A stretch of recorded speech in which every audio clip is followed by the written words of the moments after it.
Finanzas desde cero, un podcast en español de Franklin Templeton, México. Hola, bienvenidos a Finanzas desde cero, un podcast en español de Franklin Templeton, México, en donde aprendemos de finanzas y cultura de inversión. Mi nombre es Luis González, codirector de inversiones para la Oficina de México. Y conmigo está, como siempre, Alejandro Vargas, instructor de educación financiera para la Academia de Franklin Templeton. Exacto. Y como les adelantamos en el episodio anterior, hoy vamos a hablar de la política de inversión o el policy statement, ¿no? ¿Por qué es importante al momento de invertir? ¿Es un capricho nada más o es un ejercicio mental que nos sirve para mantenernos tranquilos? ¿Qué es un policy statement? Es lo que vamos a tocar ahorita. Perfecto. Y qué debería tener, ¿no? Correcto. Una política de inversión ideal.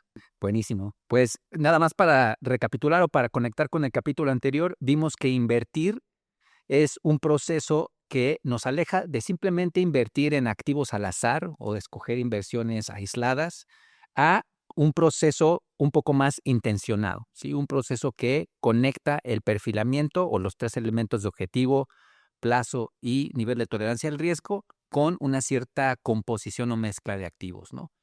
Para poder llegar a esa composición o esa mezcla de activos, tenemos primero que tener un punto de referencia, ¿correcto? A eso es a lo que le llamamos una política de inversión.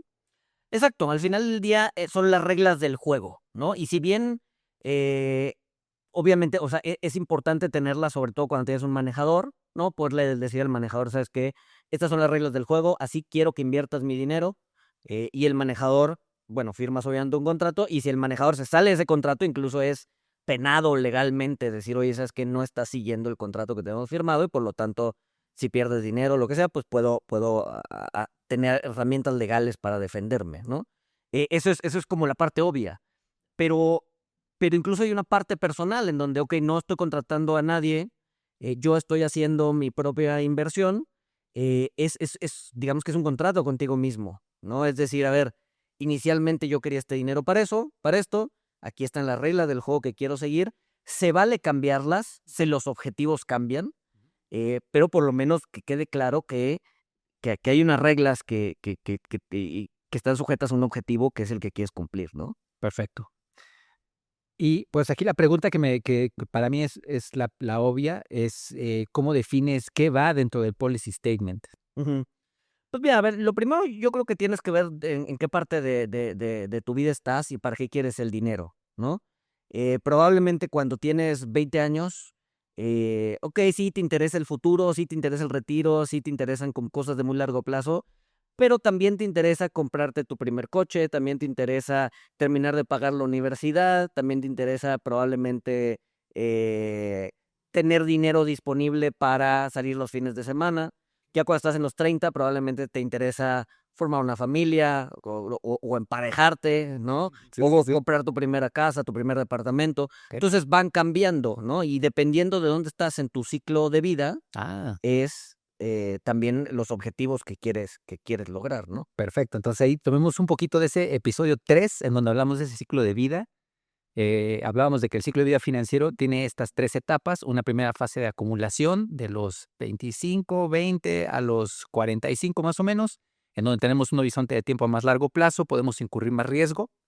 Una fase de consolidación de los 45 a los 60, 65, en donde ya empezamos a sentar las bases para la jubilación o para el retiro, y precisamente esa tercera y última fase que sea la de desacumulación, ¿correcto? Exacto. Pero ahí estás viendo, digamos, que el ciclo completo, digamos, Correcto. en cada etapa, ¿no? De los 20 a los 45, hay miniciclos, Mm, ¿no? El de, pues, me quiero comprar el coche, quiero, no sé, dar un enganche para una casa, etcétera, pagar mi universidad, pagarme la maestría, irme a vivir un rato al extranjero, no sé, cualquier cosa, lo que tengas en la cabeza. sí. O sea, sí, ese es el gran ciclo financiero de la vida, Ujú. pero dentro de esas etapas hay, Perfecto. hay miniciclos que la inversión te puede ayudar a cumplir esos objetivos, ¿no? Buenísimo. Entonces, dentro de esas 3 fases tenemos objetivos o mini etapas. Y la pregunta entonces es, para cada una de esas mini etapas o objetivos vamos a tener un portafolio específico, ¿correcto? Exacto, y cada portafolio tiene que tener su política de inversión. Perfecto. ¿Para qué sirve? ¿Ok? Para poner en un marco referencial, digamos, sobre cómo comportarte y sobre todo para protegerte en momentos de volatilidad del mercado, ¿no? Por ejemplo, si de repente el mercado se pone muy irracional, ¿no? Y empieza a bajar muchísimo o empieza a subir mucho, tú puedes caer en sesgos emocionales y decir, ok, vamos a cambiar el objetivo o vamos a buscar otra cosa, ¿no? El, el, el, el, el- la política de inversión te mantiene anclado a esto, ¿no? Entonces es un poco esa idea de por qué tener una política de inversión. Y te permite utilizar otras herramientas también, porque no solo se trata de cambiar la mezcla de los activos, sino que también pudiera ser incrementar o reducir tus aportaciones, ¿sí? O aumentar la periodicidad de las mismas o reducirla. O sea, hay otras variables que también entran en juego que muchas veces no tomamos en cuenta y pensamos que la única decisión que se tiene que tomar es cambiar la mezcla o dejar de invertir. Y muchas veces, o sea, también te indica que no necesariamente tienes que cambiar las cosas. O sea, puedes tener tu portafolio de inversión sin cambios durante 1, 2, 3, 4 años y no pasa nada, ¿no? Y se vale cambiar, ¿no? Si tus objetivos cambian. Lo que no se vale es cambiar todos los días, Sí. ¿no? Oye, el mercado está subiendo, voy a cambiar mi política de inversión para meterle más acciones. O, oye, el mercado está bajando, ya no quiero acciones, entonces voy a reducirlas a cero, ¿no? O sea, eso de eso ya no es o sea, eso ya no está escrito en piedra, eso ya no es un compromiso contigo mismo, eso ya estás dejando que las emociones tomen el lugar tomen el lugar del tomador de decisiones, que es, digamos, que el ente racional, ¿no? Perfecto. Entonces, digamos que el policy statement, el porqué del policy statement es disciplina y estructura, ¿correcto? Te da la estructura de cómo va a estar compuesto el portafolio y te da la disciplina para mantenerte apegado a esos lineamientos, evitar tomar decisiones irracionales o impulsivas y ordenar un poco más el proceso de inversión, ¿es correcto? Exacto. Entonces, ahora hablemos de qué información lleva o cómo se construye esta política de inversión. Ujú. Lo primero, y a ver, ya lo hemos dicho en incontables ocasiones, es Sí, sí. un objetivo, Sí, ¿no? ¿Para qué quieres el dinero? perfecto. Te digo, se vale cambiar, puede ser, oye, el dinero de lo que bloqueo para un coche, pero a la mitad me salió una oportunidad de negocio, entonces lo voy a usar. O sea, sí se vale, ¿no? Pero hay que tener consciente que muchas veces, si cambias el objetivo, puedes estar incurriendo en cosas o en pérdidas que no tenías previsto, ¿no? Por ejemplo, si estás eh, invirtiendo para tu retiro, ¿no? Generalmente es a largo plazo, generalmente le tiendes a meter más riesgo, etcétera, etcétera. Pero si de repente te sale una oportunidad de un negocio y quieres desinvertir ese dinero para usarlo, pues probablemente estés un ciclo en un ciclo del mercado que no te conviene desinvertir. Puede, por ejemplo, 2008 o 2009, ¿no? En donde la bolsa se cayeron y a ti te salió una oportunidad de negocio, pues vas a desinvertir con pérdidas bastante cuantiosas, Ok, ¿no? ok. Obviamente, ahorita, si te mantuviste del 2009 al 2026, pues no solo recuperaste lo que perdiste, sino que lo multiplicaste por 10, ¿no? Entonces, ¿te mantuviste en el objetivo, sí o no? Y si no te vas a mantener el objetivo, entonces tener cuidado de que estás tomando una decisión correcta en el momento correcto, ¿no? Ok. Entonces, pero lo primero que tienes que tener es Objetivo, perfecto.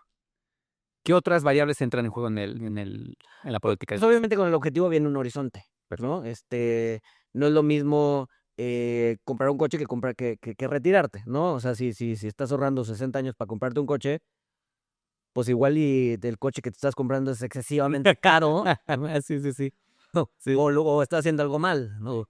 Pero para el retiro ¿no? 40 años es un buen horizonte, ¿no? Entonces, es un horizonte de inversión. Tercero es tolerancia al riesgo. Y eso, y aquí me gustaría matizar varias cosas, A ver. porque generalmente te dicen, a ver, ¿puedes aguantar un 5% de riesgo? Pues, ¿qué es eso? Sí. ¿No? ¿Qué es un 5% de riesgo? Pues fíjate que en un periodo de tiempo el mercado baje 5% de un jalón. Y tú dices, pues sí, yo creo que sí, ¿no? Pero no es lo mismo ponerlo en papel que vivirlo, ¿no? Cuando ves el mercado bajar en un día 5% y ver tu saldo que está, no sé, en 100,000 pesos, verlo en 95,000 pesos y dices, uy, eso ya me alejó a mí de mi objetivo. Entonces te empiezas a poner nervioso Sí. y empiezas a tomar decisiones emocionales. Entonces, lo primero sería, ok, sí definen una tolerancia al riesgo, pero esa tolerancia al riesgo tiene que ser una tolerancia que hayas vivido antes. Que yo creo que ese es un reto importante en el sentido de que tratamos de aproximar esa tolerancia al riesgo a través de un cuestionario, a través de ciertas preguntas que, como bien dices, muchas veces pues te pudieran dar una percepción de un nivel de riesgo, pero una vez que las vives es cuando realmente ya sabes cuál es tu tolerancia al riesgo, ¿no? Exacto, en papel todos toleramos, sí, Sí. va a bajar 5% y además aquí me está diciendo que va a subir después, pues lo aguanto. ¿Tienes alguna sugerencia o recomendación de cómo podemos aproximar un poquito más a ese riesgo, a esa tolerancia, sin esos cuestionarios o perfilamientos que a lo mejor son un poquito menos? En este caso sería la antirecomendación que siempre doy, que es Que si están invirtiendo, si están empezando jóvenes, ajá, este, no diversifiquen, okey, ¿no? Es decir, busquen invertir lo más arriesgado posible sin incurrir en, o sea, sin endeudarse, ¿no? O sea, sí. tienes 10,000 pesos en tu cuenta, entonces mete esos 10,000 pesos en tu cuenta a algo riesgoso. O hasta un poquito menos, ¿no? Si tienes 10,000 disponibles, toma una bolsita, para hacer ese experimento nada más y ver Exacto. qué tanto Y riesgo puedes asumir. exacto, Okey, y ahí vas a empezar a sentir, oye, pues perdí la mitad, ¿no? sí, Estoy muy tonto, o no pude dormir, o ese dinero ya lo perdí, ¿no? O sea, al final del día es poca lana, tienes toda la vida para recuperarla, pero te estás, o sea, ya sabes tu tolerancia al riesgo. Oye, perdí 50%, pero no pasa nada, entonces eres más tolerante, okey, ¿no? okey. Y entonces ahí ya puedes ir viendo si un 5% de riesgo o de un 10 o un 20 es algo que puedes tolerar o no, Okey. ¿no? Entonces, o sea, para saber qué tan tolerante eres al riesgo hay que vivir el riesgo. Y es mejor vivirlo con 5,000 pesos que con 10 millones, Que ¿no? con todo tu patrimonio, Es ¿no? todo tu Pues, patrimonio sí, que sí, estás, sí, sí. que lo estás invirtiendo para tu vejez. No, o sea, no quieres hacer esos experimentos a los 60 años, que los quieres hacer a los 20, ¿no? Venga. Y otro matiz del riesgo es calzar tu objetivo con el riesgo, ¿A qué te refieres con eso? ¿no? Por ejemplo, si tú dices: "Okey, a mí no me gusta ver perder mi dinero. Okey. Entonces, estoy invirtiendo para el futuro, pero solamente lo estoy invirtiendo en CETES, ¿no? Y durante 40 años voy a estar invirtiendo en CETES". Pues ahí tienes un riesgo, y un riesgo bien importante. O sea, no lo vas a sentir hoy, no vas a sentir esas fluctuaciones, ¿no? Pero tienes un riesgo bien importante, que es que tu dinero no te alcance para el retiro, ¿no? No llegar al objetivo. No llegar al objetivo. Ese es un riesgo bien importante, Sí, claro. no llegar al Sí, objetivo. sí, sí, sí. Entonces, no solamente es volatilidad, el riesgo no solamente es volatilidad, sino hay distintos tipos de riesgo, y uno de esos riesgos es no llegar al objetivo. No, o sea, para que te des una idea, eso ese riesgo es un riesgo muy común en empresas mexicanas o en fondos de pensiones mexicanos. Okey. Nosotros que llevamos fondos de pensiones, nos hemos topado con fondos de pensiones que tienen pasivos a 20 o 30 años, es decir, que tienen que pagar 20 o 30 años hacia adelante y están invertidos a un día. O sea, Con un rendimiento muy bajo, ¿no? obviamente con un rendimiento muy bajo, ¿no? Sí. Entonces dices, ok, no estás perdiendo dinero día a día, pero en 20 años no te va a alcanzar para pagar esas pensiones. Vas a tener que desembolsar de tu lana. Ese también es un riesgo, Sí. ¿no? Entonces, no nada más es me siento en mis setes y listo, sino hay que calzar el objetivo con el riesgo adecuado, ¿no? O sea, más riesgo no necesariamente es malo, ¿no? Aunque no te guste perder, sobre todo si estás pensando en largo plazo, porque existe el riesgo de no cumplir los objetivos y tienes 60 y el dinero se te acabó a los 70 y todavía te quedan 15 años de vida, pues ya valiste, Sí. ¿no? Y creo que esto nos regresa de nuevo a lo que vimos en el capítulo anterior, que el objetivo realmente tiene que estar alineado con el portafolio, ¿no? Y el portafolio debe considerar este riesgo-rendimiento de tal forma que se alcance el objetivo. Exacto. Perfecto. Último insumo de la política de inversión, ¿alguna restricción personal, alguna preferencia, cuestiones de liquidez? Pues sí, generalmente tienes temas de liquidez, oye, es probable que use el dinero o no, sí, sí, entonces mantén un pedacito de liquidez para hacer frente a esas, digamos, contingencias, ¿no? Tu ingreso, cómo crees que vaya a crecer o no, oye, no estoy tan bien parado en mi chamba, probablemente pues me tenga que cambiar o lo que sea, entonces pues hay que ir ajustando eso, ¿no? O sea, también hay que ir haciendo como un presupuesto dinámico, y ese presupuesto dinámico pues te va a impactar en tu política de inversión, ¿no? Entonces también es importante, y es por eso que decía que se vale cambiar Y vale la pena incluso sentarse una vez al año con tu nuevo presupuesto anual. Oye, este año me subieron 5% el sueldo, o este año no me subieron el sueldo, o este año me fue muy bien, me subieron 20% el sueldo. Entonces tus finanzas cambian, ¿no? Entonces hay que armar el presupuesto anual y ver cómo impacta también a tu inversión y qué tanto más le puedes meter o qué tanto más o qué tanto le vas a dejar de meter. Sí. Entonces hay que ir haciendo ajustes. Perfecto. ¿Mm? Entonces es un proceso dinámico que se va adaptando conforme la persona va experimentando la vida y va yendo algunos cambios en la misma, ¿no? Exacto. Perfecto. Y de ahí entonces ahora sí, ¿cómo se construye ese policy statement o esa política de inversión? Ya tenemos los insumos, ¿sí? Ahora, ¿cómo podemos construir esa política? Puede ser tan simple como una hoja de papel, ¿Sí? ¿no? Ok. No necesariamente tiene que ser algo, una hoja de Excel, no tienes fórmulas. No, o sea, literal es una hoja de papel en donde pues pones los puntos que pusimos ahí arriba, ¿no? Objetivo de inversión, ¿por qué quiero invertir? ¿En qué quiero invertir? ¿No? Y esta mezcla va a estar sujeto a mi nivel de riesgo, rendimiento. Oye, me quiero meter mucho a acciones, me quiero meter más a renta fija, me quiero meter a alternativos, me quiero meter a otras cosas, ¿no? ¿Cuánto riesgo estoy dispuesto a asumir? Y eso lo puedes poner como un numerito o con palabras, ¿no? Oye, ¿sabes qué? No estoy dispuesto a ver minusvalías de más del 5% en mi portafolio, o sea, describirlo, Ujú, ¿no? ujú. Y idealmente, cada cuánto vas a revisar tu estrategia. Y muchas veces esa revisión es simplemente las cosas no han cambiado y se queda igual. O sea, no tienen por qué en cada revisión hacer cambios, ¿no? Ya llegó la revisión anual, me siento cómodo con lo que tengo, mis condiciones financieras no han cambiado, mis condiciones laborales no han cambiado, mis condiciones personales no han cambiado, pues el objetivo de inversión no tiene por qué cambiar, pues adelante, ¿no? Seguimos con lo mismo, ¿no? Pero por lo menos hacer el ejercicio una vez al año y decir, ok, tenemos que revisar esto. Sí. ¿Hay que hacer algún cambio? Sí, lo hacemos. ¿Hay que hacer algún cambio? No, le damos para adelante. Perfecto. Entonces podemos decir entonces que el policy statement va a incluir en qué voy a invertir. Tenemos el objetivo de inversión, eso va a determinar en qué voy a invertir, probablemente renta fija, renta variable, en alguna proporción, en alguna ponderación. Con base en el riesgo, una podría ser más alta que la otra, ¿correcto? Y determinar qué tan periódicamente vamos a revisar ese documento para saber si se le hacen algunos ajustes o no. Exacto. Dentro del policy statement o de la política, también me imagino que vienen lineamientos o compromisos de cuánto voy a estar aportando y en qué periodicidad también. Exacto. A ver, y va, o sea, sí y no, ¿no? Puede ser que simplemente, o sea, puede ser un fondo que estás construyendo todos los meses con tu sueldo, o bien puede ser que recibiste una herencia y tienes ahí, te dieron 2 millones y dijeron, oye, esos 2 millones los quiero convertir en 4 para poder comprarme una casa. Pues entonces igual y no vas a estar invirtiendo, o sea, no vas a estar metiéndole lana todos los meses. Ok. Entonces, ahí lo que buscas es crecimiento sin aportaciones de capital y entonces ya te cambia un poquito también el policy statement. Pero a lo que voy es, puede ser lo que sea. O sea, el punto es tener las reglas claras y usar estos, no estos objetivos, sino más bien estas variables para definir hacia dónde vas y cómo es que lo vas a lograr, ¿no?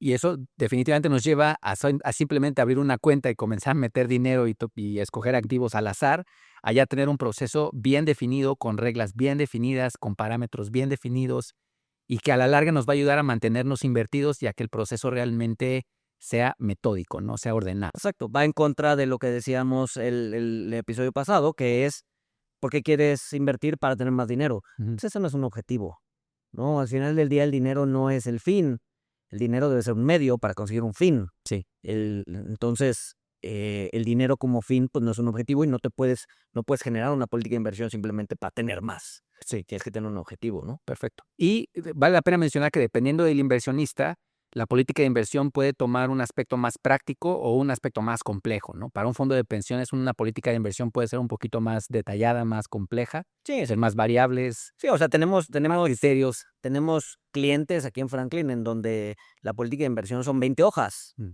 ¿no? 20 hojas con parámetros bien detallados, Sí. en donde vemos cada uno de los posibles escenarios y qué hacer en cada uno de los posibles escenarios.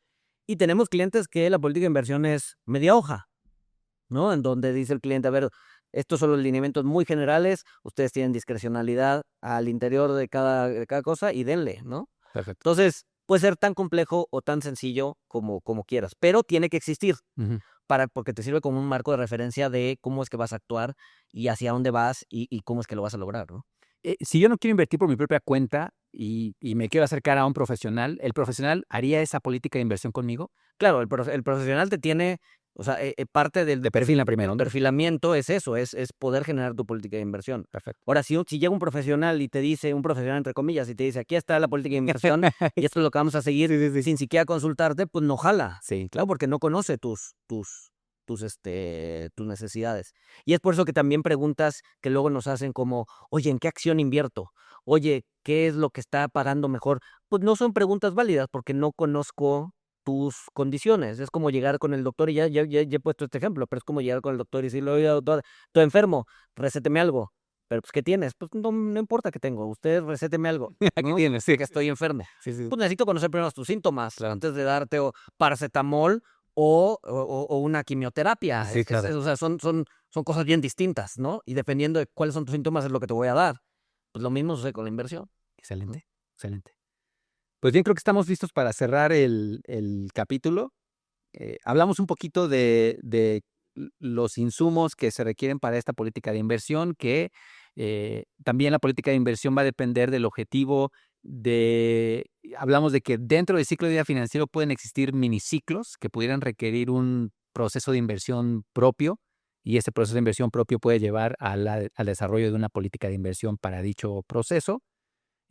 Hablamos de que realmente el policy statement puede ser o muy complejo o puede ser muy práctico, ¿no? Si lo llevas a cabo por tu propia cuenta, puede ser media página, una página, pero bien definido ese objetivo, ese plazo y ese nivel de tolerancia al riesgo, además de cualquier otra cuestión como liquidez, como algún cambio esperado en la vida o en cuestiones laborales, o puede ser muy complejo en donde detalles minuciosamente cada parámetro que va a estar rigiendo el proceso de inversión, ¿no? Pero más que nada creo que lo que realmente debemos rescatar de todo este episodio es que esa política de inversión es el ancla que nos permite manejar las emociones durante el proceso de inversión, ¿correcto? Exacto. O sea, al final del día es un marco de referencia en el que tienes que actuar o en el que te vas a regir, ¿no? Si te sales del marco de referencia, pues ya no estás siguiendo tus propias reglas, ¿no? Entonces es un marco de referencia que te dice hasta dónde estás dispuesto a ir para lograr un objetivo, ¿no? Y eso es, al final del día, disciplina. Mucho de la chamba al momento de invertir es ser disciplinado, ¿no? Seguir tus propias reglas. Oye, y pregunta ya para finalizar, ¿tú crees que entonces la parte a la que deberíamos de prestarle más atención en el proceso de inversión debería de ser esta parte de crear la política de inversión? Sí, o sea, al final del día, al crear la política de inversión, te da un poco el asset allocation que vas a tener o cómo vas a distribuir los activos. Y hay muchísimos estudios que te dicen que el 90% del rendimiento de un portafolio está en el asset allocation, es decir, en cómo definiste los activos. Quiero estar 20% en acciones, 10% en alternativos, 70% en renta fija. Eso ya definió el 90% de tu rendimiento. El otro 10% tiene que ver con selección de activos, tiene que ver con si entraste bien o entraste mal al mercado, temas de timing y otras cosas. Pero al final del día, el grueso del rendimiento que vas a obtener viene del asset allocation o de la selección de activos, y eso lo creas en la política de inversión. Perfecto. Pues ya nos diste una probadita de lo que estamos viendo en el próximo capítulo, en donde hablaremos de precisamente esa asignación de activos, de ese asset allocation por su término en inglés, en donde ya hablaremos puntualmente de cómo esta política de inversión se traduce en la composición del portafolio, los activos que vamos a seleccionar y cualquier otro detalle, ¿no? Correcto. Nos vemos entonces en el próximo capítulo. Luis, como siempre, muchas gracias. Gracias a ustedes por sintonizarnos. Nos vemos en la próxima. Finanzas desde cero, un podcast en español de Franklin Templeton, México.